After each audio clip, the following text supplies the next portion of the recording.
Hello, hello, hello. Welcome back, welcome back, welcome back. Happy Monday, happy new week. How was everybody's weekend? How was your weekend? I hope you all had a wonderful weekend and I hope that your week and your Monday is getting off to a great start. Listen, we are going to be talking about it today. I'm just tell you right off the top. This conversation, it might feel like I'm getting in your business a little bit. It might feel like that. It might feel like the accountability that you did not know that you needed, okay? So, listen, just pull up a chair. I hope you got your lunch or your tea or your water, whatever it is that you're sipping on, if it's in the evening or even if it's in the daytime, glass of wine, whatever it is. I want you to get comfortable and I want you to get ready for this conversation, okay? Because one thing about me, if you hire me as your coach, I just want you to know that you will be hiring a very good accountability partner. And this conversation, I'm just prefacing this conversation is going to be that. It is going to be just a little bit, just a sneak peek of what you might get if you hire me as your accountability partner, okay? Because it is the middle of the year. Like, it's the end of June. It is the end of June, y'all. It is the end of June. We have had 6 months of 2026, and we have 6 months left.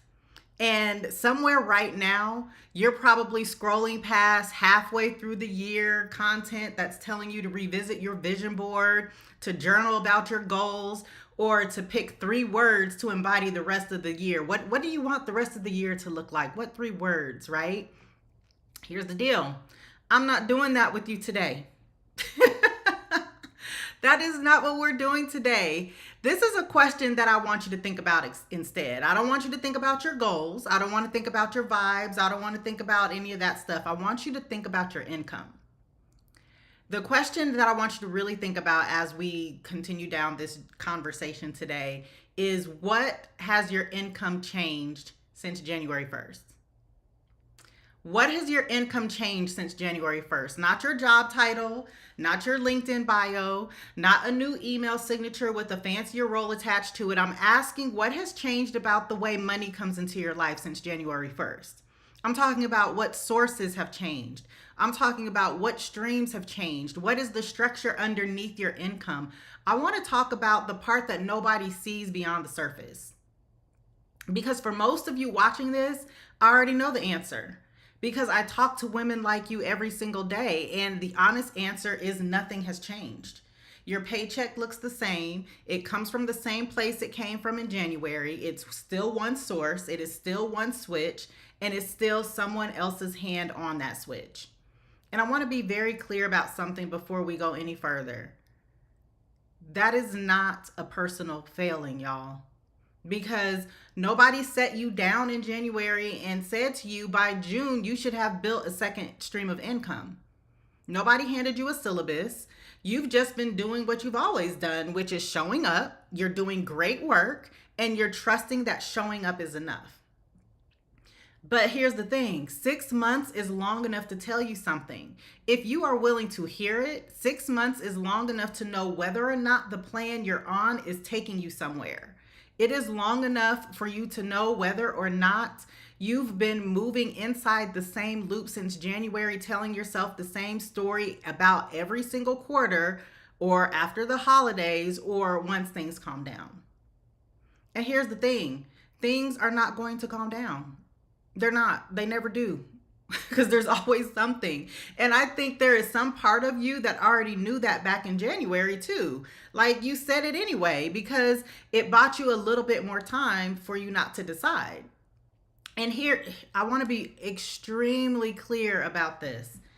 This conversation is not about shame. It is not about guilt. And it is not about making you feel like you're behind or making you feel bad. I really want to do the opposite here. I want to hand you a different lens to look at these last 6 months through, because the lens you've been using, the one that measures everything by your job title and your performance review, it was never built to capture the thing that we are going to be talking about in today's conversation.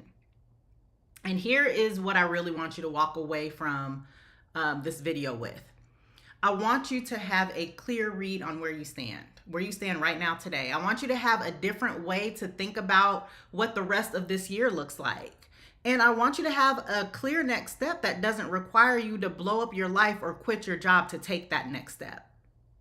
So, welcome back, welcome back, welcome back. Happy Monday, happy new week. Welcome back to another episode of Nick at Noon. My name is Nick Scott. I am the founder and CEO of Her Income Edit.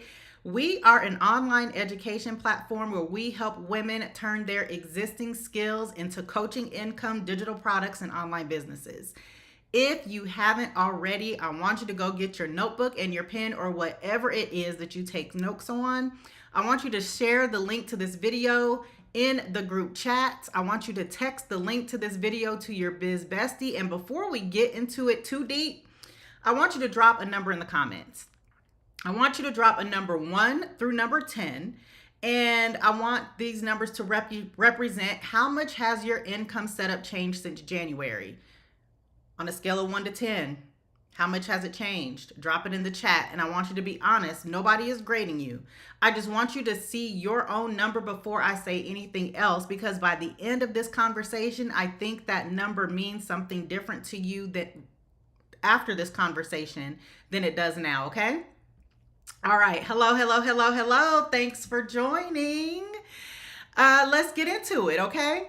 And here's something that I want you to do with me right now. And I want you to do it later after this video ends. If you are watching live and you are under the sound of my voice, I want you to do this right now. I want you to pull up your calendar in your head. Just think about it. Visualize your calendar in your head. And I want you to count backwards to January. I want you to think about this is the month that I figured out you told yourself. January was probably one of those months because it's the new year, right? And maybe March because the first quarter ended and you told yourself that you would reassess at that point. Maybe it was right after you had a hard week at work when you sat in your car in the parking lot and you thought, oh my gosh, I need something else. I cannot keep being this dependent on this place. Have you had one of those moments? Well, how many of those months had something to show for them? Was it January, March? Was it the weeks that, you had a hard week? How many of those months had something to show for it? And I'm not asking if you've thought about it, because everybody thinks about it. Literally, Lottie Dottie and everybody thinks about it, right? I'm asking if anything outside your job changed about how money reaches your bank account. Most women, they run this math for the first time in December, right? Because December is a huge reflection point for a lot of people, right? It's a reflection point for me. You take December and you look backward at a whole year that slipped by. And instead of running it now in June, let's do a reflection right now. That's what this conversation is about. So instead of waiting until December, let's do it now in June while there's still a half a year left to do something different with what we're doing. And that's the whole reason that I wanted to talk about this today, instead of waiting for some arbitrary January reset that is still literally 6 months away. Here's the thing. 6 months is going to pass. It is going to go by, whether you make a decision on this or not. And here's a perspective that I want to offer you, and it might be a little different than you expect. The problem was never a shortage of good ideas. You have all the ideas, and I talk to women who have 3 or 4 solid ideas that are sitting in their notes app right now. Those ideas are half written, they are fully formed in their head, and they're going nowhere. So your idea, it was, and ain't never gonna be the bottleneck. What's been missing is a second source, not a second idea, a second source. An idea is a thought. A source is something that deposits money into your bank account on a schedule that you didn't have to ask permission for. You don't need another new idea this year. You need a second deposit. And that is what we're talking about. And listen, that distinction, it matters more than it sounds like it does, because if you think the problem is idea generation, you will keep doing the thing that you've been doing, which is brainstorming, which is researching, which is saving spots, saving posts. it is bookmarking templates, and it is building a mental library of options that you never open. Listen, I tried to warn y'all what this conversation was going to be about. This is an accountability conversation. We have had 6 months go by this year, okay? 6 months is a long time. It's a short time, but it's a long time. A lot has happened in the last 6 months. I started off in January. I didn't know that I was going to lose my job in March. I didn't know that I was going to be sitting here having this conversation with you today on Nick at Noon. I didn't know that in January. There was no way I could have planned for that. But had I not have made the decision to move, to pivot, to take one small step at a time, I wouldn't be here having this conversation with you. I want you to hold me accountable in the same way that I'm holding you accountable, okay? Because the gap is really, like, that gap is really about never, if the gap is really about never building the structure to turn your idea into a deposit, then more brainstorming is not going to fix that gap. Because you can collect 100 more ideas by December and still be standing exactly where you're standing right now today, because volume is not the missing piece, y'all. And there is a second piece of this math that is worth us taking the time to run and do the math on here too. And it is the part of the math that most people skip. And it's not just what changed about your income. It's what did you spend your energy on instead. So if you tallied up every hour you put into your job this year, right? And then every hour you put into anything else outside of your job, for most of us, that second number, for most of you, that second number is close to zero. And it's not because you're lazy. It's because nobody ever told you that number needed tending to the same way that your job does. We prioritize these jobs, right? We do that because that's what we're trained to do. And I want you to notice where your mental energy went these last 6 months. If it went toward collecting more ideas instead of building the one that you already had, that is not a you problem. That's a direction problem. And the great news is a direction is fixable today. And it's starting with the next 20 minutes of this video. We gonna fix that. We are going to fix that. Hello, hello, hello. Thanks for joining. And there's one more layer to this math that I want us to run the numbers on. And this part is also going to sting a little bit. And here it is. If you added up every dollar that you spent this year on courses, on templates, on planners, on this might finally be the thing that you purchased, and you never finished it, or you never launched anything, you never actually implemented what was being taught in that stuff that you bought, that number is its own kind of data, y'all, because it's not proof that you're not disciplined, okay? But it is proof that you have been investing in information instead of action. And information was never the thing standing between you and a second stream of income. That's not it. Now, let's talk about something most of you have never said out loud, even to yourself. Let's talk about it. We are getting into it today. Hello, hello, hello. Thanks for joining. We are having a real talk accountability, come to ourselves moment, okay? We are laying it all on the ground. Here's the thing. Your entire financial life right now runs through one company, one manager, one budget meeting that you weren't invited to, one decision made in a room that you'll never sit in. And I want you to really feel the weight of that sentence instead of skimming past it, because we've gotten so used to this setup that it stopped registering as risky for us because it feels normal. It's just how a job works, right? Like, I have one job, one manager, one employer. Like, that's how we've been trained to do. Except think about how you handle risk every other place in your life. You don't drive without insurance. Well, I hope you don't drive without insurance on your car. Do you? You don't own a home or rent somewhere without insurance on it either, right? I hope you don't. Like, you literally will back up your photos on your phone. You'll back those photos up in more than one place because you know that your phone can break, you can lose it. So you back up your photos. You probably have a backup plan for what happens if your power goes out this weekend, tonight, tomorrow, right? But the engine that is funding every single one of those backup plans that you have, which is your income, that is completely uninsured. You literally have one source, no backup, and no second switch. And that's okay, because that's what we have been trained and taught to do, right? Your job, here it is. Your job was never meant to be your only plan. It was meant to be a plan. A good plan, hopefully, a good plan, right? But a single point of failure that is dressed up as stability is still a single point of failure. And putting lipstick on that single point of failure, it doesn't change what it is. And I know what some of you might be thinking, because I've heard this exact thought from dozens of women that I've worked with.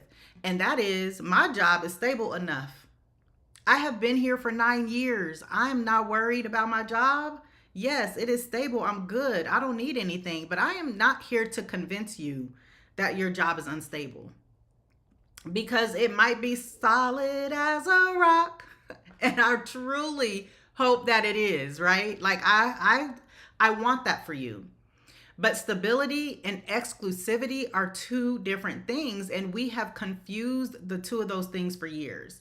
Because a job can be completely stable and still be a risky thing to entirely depend on, the same way a single stock can be a great stock and still be a risky thing to put your whole retirement plan into.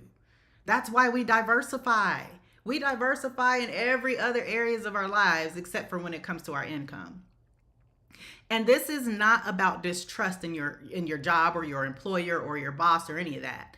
This is about distributing the weight so no single decision made by someone else in a room that you were not invited to has the power to take your entire financial floor from underneath you in one afternoon. That's what this is about. And here's something else worth thinking about, y'all. The women who got blindsided hardest by a layoff or a restructuring weren't usually the ones in unstable companies. Think about Oracle earlier this year. That Oracle is not, it's not a startup.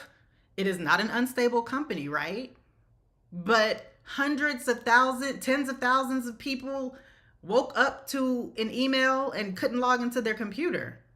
So people who get blindsided by these things aren't usually the ones in unstable companies. They're the ones in stable companies who never once imagined that it could happen to them right up until the afternoon or the morning that it did. Because the thing about stability, y'all, is that it starts to lull you. It sings you a lullaby, right? You sleep, you go to sleep. And it tells you the floor is permanent, and floors are never permanent. They feel permanent. They feel solid, right? The floor that I'm sitting on right now, it's cement. Like, it feels very solid. But this floor and any floor, they're sturdy until they're not sturdy anymore. Like, literally a bulldozer, earthquake, a tornado can happen right now, and then this floor is not as sturdy as I thought it was, is it? Multiple streams of income were never about greed. They're not about hustle. They are not about, not being satisfied with enough. Multiple streams of income, in the way that I teach it, in the way that I believe it, it is always about not putting all of your financial weight on one beam and hoping that beam holds forever. And that's not extra. That is just structurally sound, y'all. Hello, hello, hello. Thanks for joining. Okay, before we go any further, I want to address something you're probably thinking in reaction to everything that I've said so far, even if you haven't said it out loud.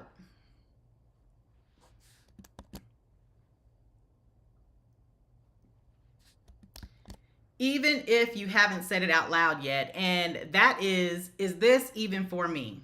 Not, is this a good idea in general? Is this for you specifically, with your schedule, with your industry, with your level of exhaustion at the end of a workday that already asks everything of you?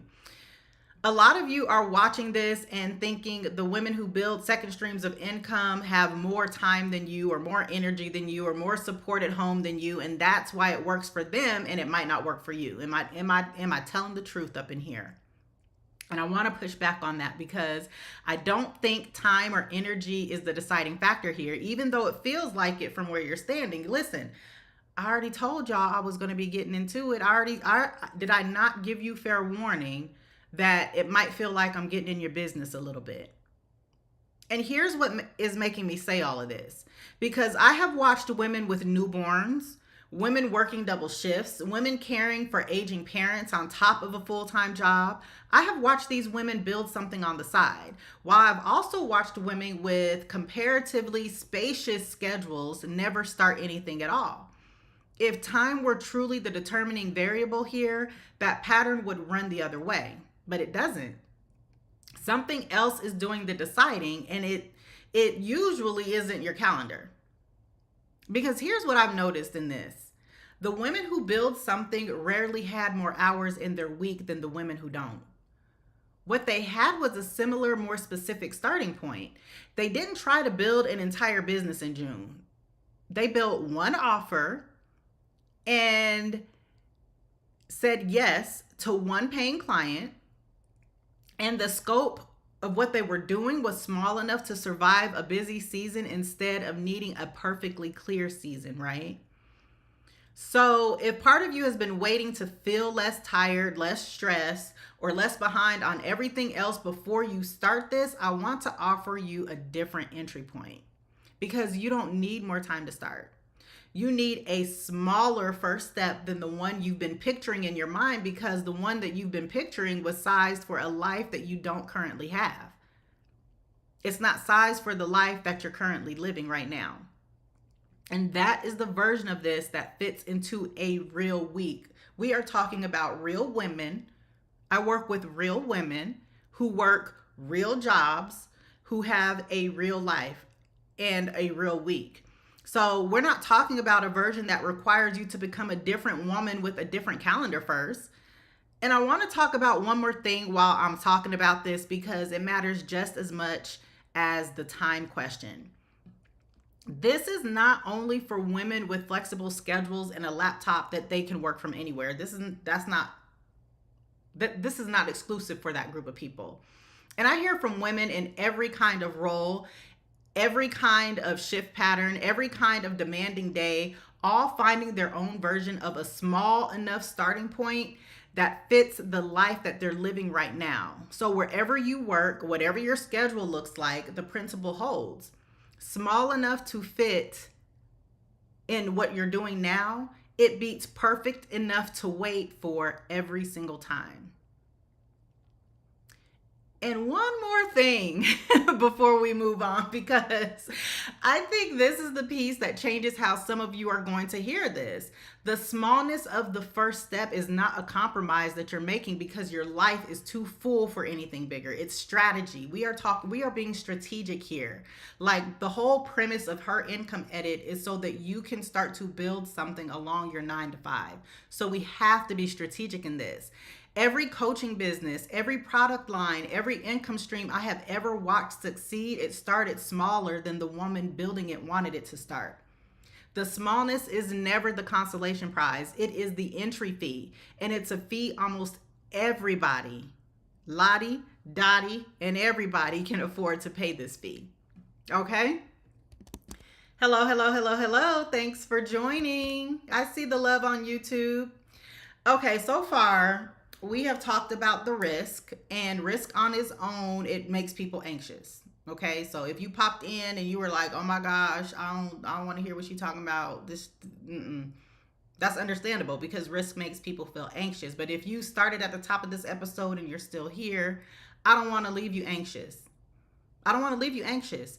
I want to leave you resourced. So let's talk about what you already have, because I think a lot of you have spent the last 6 months waiting to figure out what your second income stream could even be.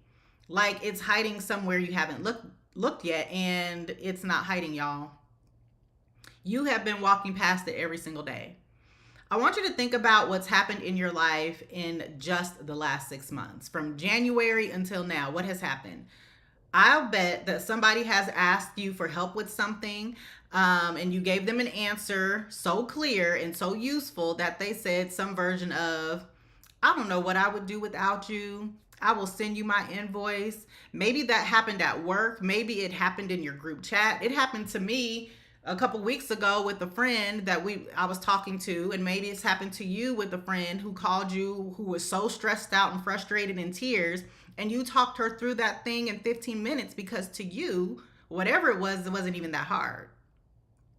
Right? That moment, those moments, that is data. It didn't just log as data because it feels so normal to you. It's easy to you. It's too much like you just doing the thing that you do. So it doesn't really register as anything that you can actually charge for, right? But here's the thing. Your skills aren't a side project. They are your backup plan. They're your leverage, and they're your next stream of income. Your skills are all three of those things at once, depending upon how you choose to use them. Your skills are your backup plan because if something shifted at work tomorrow, that skill travels with you into the next room, the next opportunity, and the next version of your life, right? Your skills are your leverage because the woman who has an exit and isn't desperate, she negotiates differently. She speaks up differently in meetings. She stops absorbing every unreasonable ask out of fear, because fear needs you to believe you have no other options. But the thing about it is, when you're using your skills as leverage, you are actively disproving that you don't have any other option every single day. And your skills are your next stream of income because the same explanation you gave away for free in your group chat is the exact explanation another woman is paying a stranger good money for right now. And you haven't been missing a skill the last 6 months. You have been missing a container for the skill that you already proved. And you have proved this thing over and over and over and over and over again, but you've been proving it for free. And I want to give you a small exercise that you can do after this video because I think it'll surprise you. I want you to scroll back through your last 300 text messages or even Slack messages in your work Slack. And I want you to count how many times someone asked you for help with something specific. Not those, how are you doing, checking in on you messages. I want you to look for specific messages. I want you to look for a question with an answer attached to it. Somebody asked you a question and then you answered that question. And I bet money that number is higher than you expect. And every single one of those threads is evidence that you've been gathering all year without realizing what you're building.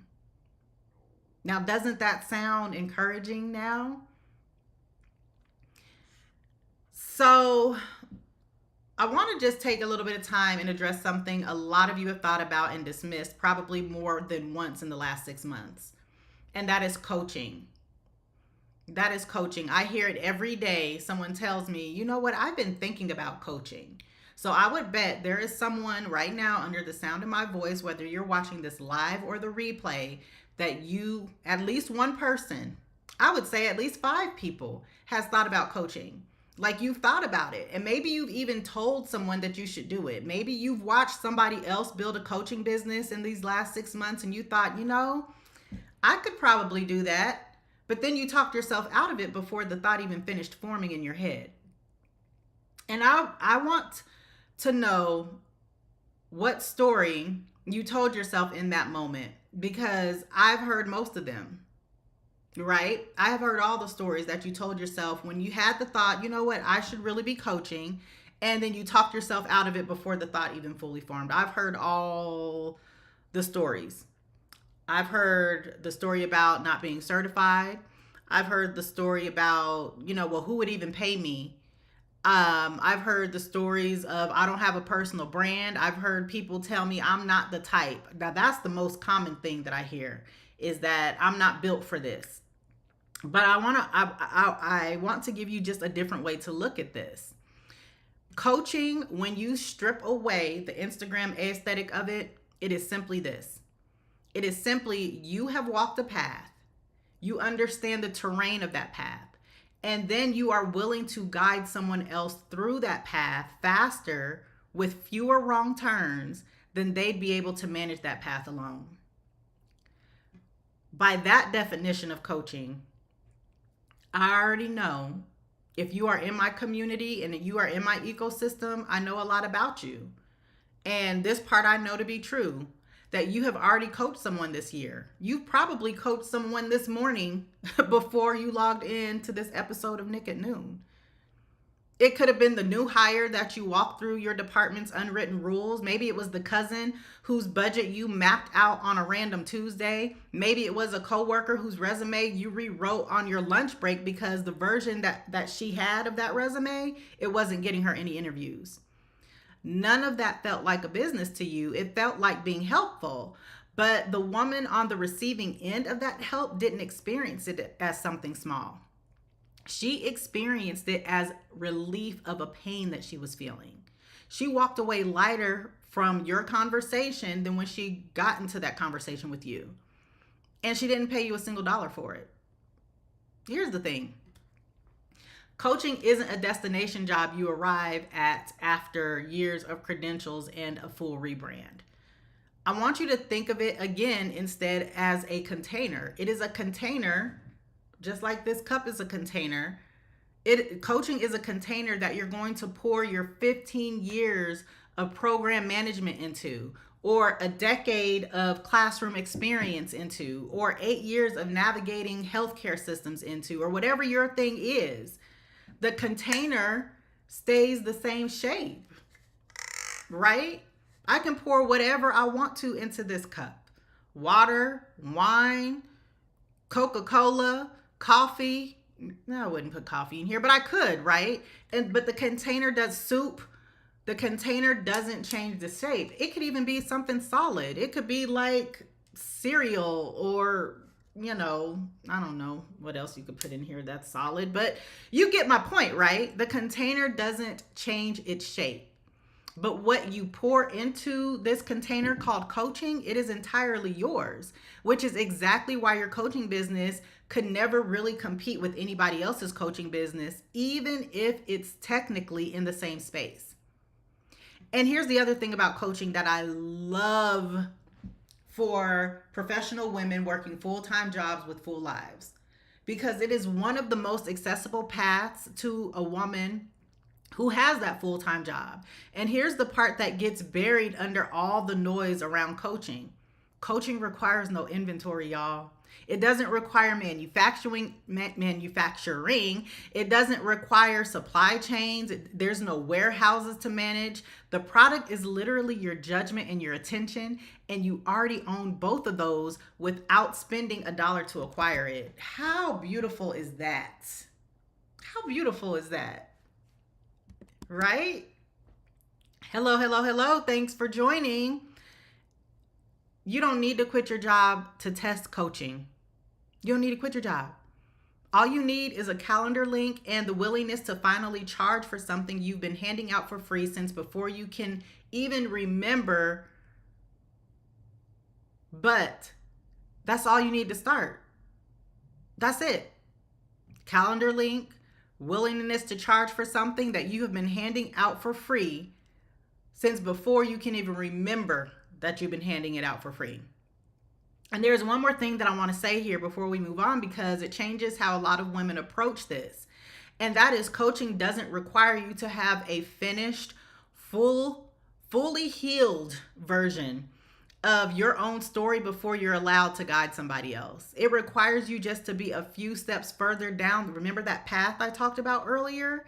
It just requires you to be a few steps further down that path than the person that you're helping. And it requires you to have the willingness to turn around, right? People say don't look backwards. Well, in coaching, you're going to have to look backwards and show that person what you see from where you're standing. And that right there is a far lower bar than the one most of you have been measuring yourselves against, because you've probably already cleared that bar more times this year in these last 6 months than you've given yourself credit for. Okay? So, I want to talk about something in this part of the conversation because I feel like it's the thing keeping most of you stuck right now, even more than fear of failure and more than not knowing where to start. And that is the idea that there's a right time that's going to come. That once this project at work wraps up, once your kids are back in school, or once you get through this one busy season, then you'll have the time and the space and the mental capacity to finally build something. And I have watched this particular lie play out in women's lives for years because I said it earlier in this conversation. I'm going to say it again. Your busy season, it never ends. My busy season never ends. What happens is it just gets replaced with the next busy season. Your work project, it wraps up, and then guess what? Guess what's waiting on the other side? Yep. Another work project. Your kids go back to school, and then what happens next? Yep. The holiday season. Then it's the new year. Then it's the summertime again. And then somehow it's June. It's the end of June. And you're watching this video. You're watching Nick at Noon. And you're telling yourself the same thing that you told yourself in January. Here's what nobody says out loud about the waiting game. The version of you sitting around for the right time isn't being patient. She's being protected from something. And I don't think it's failure. What I think you're protecting yourself from is finding out that you could have started this whenever you wanted to. And the only thing standing in the way was your decision, and it wasn't your circumstances. And I'm just going to be honest. I'm going to be real. That right there is a harder thing to accept than I'm just busy. Because busy is comfortable. It's acceptable, right? And being busy isn't your fault. It's not your fault that the holidays are coming around, or that your kids are off for summer break, or that, you have all these projects at work. It's not your fault. But if this was really about being busy, if it was always just, if this is just about being busy, right? If it was always just your decision waiting to be made, then the responsibility shifts back to you. And that shift feels uncomfortable in a way that circumstances never do. Here's the deal, y'all. I am not telling you this to make you feel bad about January or March or any of the other months that you let slide by without taking action. I am telling you this because July 1st is just as valid a starting line as January 1st ever is, was, and could be. Like, the calendar didn't mean anything special on January 1st on its own. It never does. Like, we all decided, society, I don't know who it was, we decided that January 1st was special. And guess what? We all, you, me, he, she, and they, we all get to decide that same thing about today too. And here's something else worth calling out, because this is the thing underneath the waiting game for a lot of women. And some of this isn't about timing at all. It's about permission. Like, you're waiting for somebody. You're waiting for a mentor, a boss, a parent, a partner. You're waiting for somebody to look at your idea and say, yes, yes, yes, queen, that is good. Let's go. And I want to save you from waiting in that space, because permission was never going to come. It is never going to come from outside of your own self, because nobody else can see the value of what you carry the way that you do. The only signature that's ever been required on this is your signature. And I will tell you something else about waiting for permission, because I have lived it too. I literally spent years building something on the side of my corporate career, and I didn't tell anybody. I was half hoping that someone would just notice and tell me it was good enough to take it seriously. But guess what? Nobody did, because nobody else was watching as closely as I was. The day that business finally got attention from me wasn't the day someone gave me a green light. It was the day that I stopped waiting for the green light, And I started treating it like it already mattered before anyone else agreed that it mattered. And that is a hard one lesson that I learned myself, and a mistake that I would encourage you not to make, because I already made it. So let's talk about what's on the other side of all this, because I don't want you walking away from this conversation thinking the goal is just more money, because yes, that is part of it. Yes, that is part of it. And I'm not going to pretend that it isn't, but it is not the whole story. And it is not the part that really sticks here. Listen, I like money, so I will never minimize the importance of money, but it is not the only part that sticks. Because here's what I've watched happen over and over again with the women that I work with. The moment they build something outside of their job, even if it's something small, like it could be a handful of coaching clients and a simple offer that brings in a few $100s a month. Something small like that, it shifts in how you carry yourself at work. Like, you will negotiate different. You will speak up different in meetings than, the meetings that you used to stay silent in. You'll start speaking up. You will stop absorbing every unreasonable request that lands on your desk, because absorbing it requires you to believe that you had no other option. And guess what? Even if you're bringing in a few extra $100s a month, you are actively proving that you have options. And that right there, what I just described, that's not a money story. That is an identity story, and it is wearing an income outfit. The goal was never just about an extra few $100s a month. Even though, like I said, that absolutely matters, and I'm never, ever, ever, ever going to pretend that it doesn't matter, because I like my lifestyle. And I know you like your lifestyle too. But here's the thing. The goal, the deeper goal, is becoming the woman who isn't negotiating her entire life from a place of needing this one job to survive.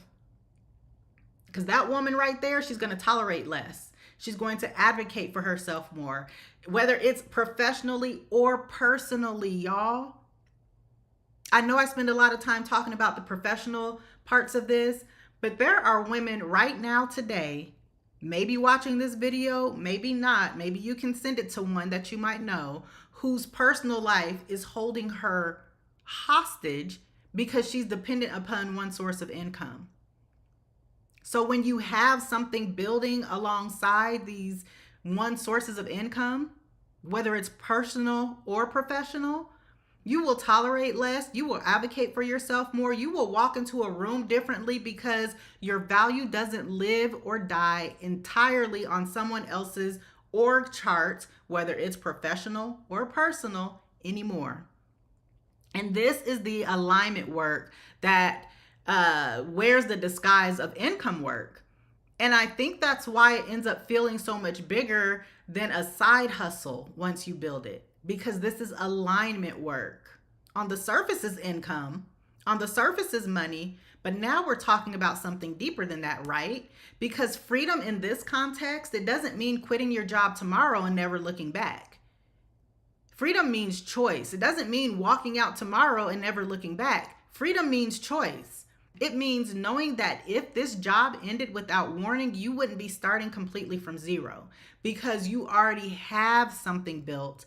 You already have something tested, and you have something that's proven on the side, and it's ready to be scaled up instead of starting from scratch when you're under pressure. That right there is my entire story. That is the Her Income Edit origin story. Right now, your income has exactly one source and exactly one off switch, and somebody else holds that switch.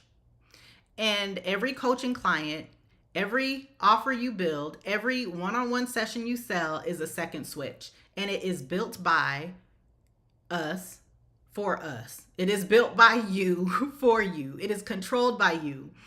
And you don't need 10 clients to change your life. You only need one to change the entire balance of power between you and whoever currently holds your only switch.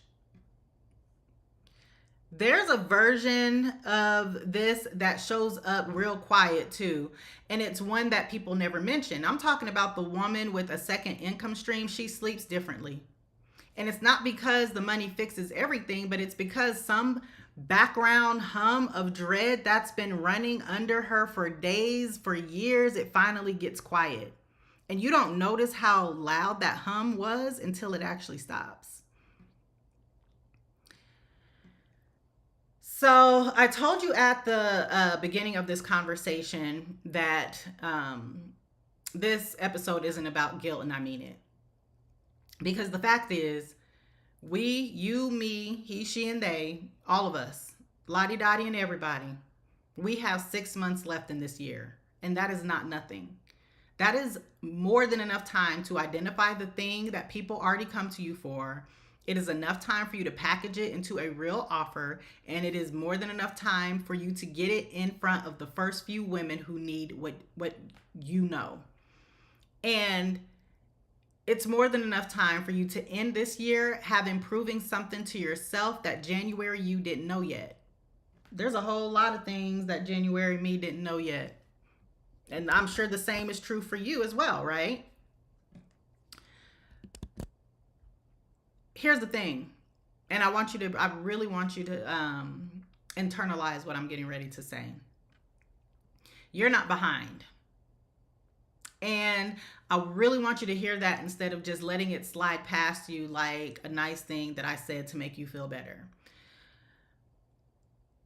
If you were behind, that would imply that there's some fixed finish line that everybody else is ahead of you on, and there's not. Like, there is literally just the moment that you start, and every moment before that is just the moment that you hadn't started yet. So you're not behind. The women who built something this year, from January till now, they don't have a head start on you. They just stopped waiting for one. And I want to leave you with one more way to think about the next 6 months, because I think it ties everything that we've covered nicely together. Wait, did I say that right? No, I said that wrong. I want to give you a different lens about what the next 6 months can look like, because I think it ties everything we've covered together. Did I say that better? Okay, y'all get what I mean. So there are two things that are pulling at you right now, and they're not in conflict in the way that it might feel like they are. So one is the pull toward safety and toward not being one decision away from panic, right? Toward finally ensuring the thing your whole household runs on. We talked about insurance earlier in this conversation. The other thing is the pull towards something that feels like you align, work that fits who you are instead of just a role that you were assigned, right? And most women feel like they have to pick one of those things. They need to build for safety or they need to build for meaning. And here's what I want you to know. The smartest version of this right here, it builds toward both of those things at once, because the income stream that comes from your own skills, the ones you've proven for years without ever charging for them, that gives you the safety and the alignment in the same move. So you're not choosing between options or fulfillment. The right starting point, it hands you both of those things at the same time. And here's the only question left to answer. And it's the same one I want you to answer in the comments before this video ends. And that is, knowing everything that we just talked about, what is one skill people already come to you for? What is the thing that you've never once considered turning into income? Drop that in the comments, whether you're watching the replay or you're watching live. And I want you to think about that question. And I don't want you to rush past it for a comment that sounds real clever or, something. I really just want you to think about that question at its bare bones level. I want your honest answer, because the answer is the start of the second half of this year. And that is the start of the second half of this year looking nothing like the first half of this year for you.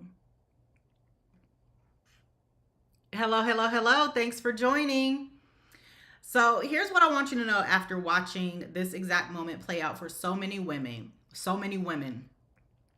And that is knowing that you have something worth selling and knowing exactly how to package it, price it, and get it in front of buyers without spending the next 6 months figuring out. Those are two completely different skill sets, y'all. And most women get stuck in the space between those two.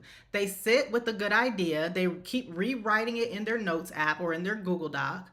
They keep waiting until they feel ready enough. They keep waiting until they feel qualified enough. They keep waiting until they feel brave enough to hit publish on that thing.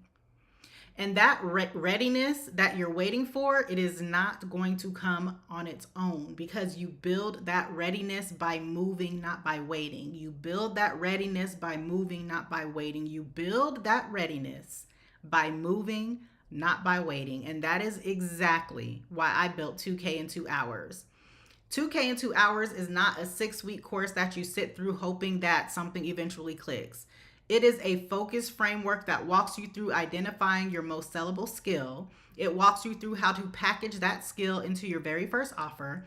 And it walks you through getting that offer in front of buyers so you can close out this year having built something instead of just having thought about it again. If anything I said today had you nodding along thinking, you know what, Nick, okay, but how do I start? That question gets answered in this mini course. You can learn more about 2K in 2 hours by visiting my website at herincomeedit.com/2K, or you can just click the link in the description, because I want to help you make the second half of this year look very different than the first. That is what I am called to do. I feel like I am walking in my purpose and I am understanding my assignments, okay? Thank you. I see the love on YouTube. Thanks so much to each and every one of you who has popped in and out of today's conversation. My name is Nick Scott. This has been another episode of Nick at Noon. I am here every Monday, Wednesday, and Friday at noon Mountain Time. If you haven't already, I want to invite you to hit that subscribe button and turn your notifications on so you don't miss a beat. I have some very exciting things that are going to be happening right here on YouTube starting on July 1st, and I don't want you to miss any of it, okay? Thanks so much for your engagement. Thanks for showing up. Thanks for your participation. Thanks for watching. Thanks for sharing. Thanks for rocking with me through this season of my life, as I will be rocking with you on this next season of yours, all right? I will see y'all in the next one.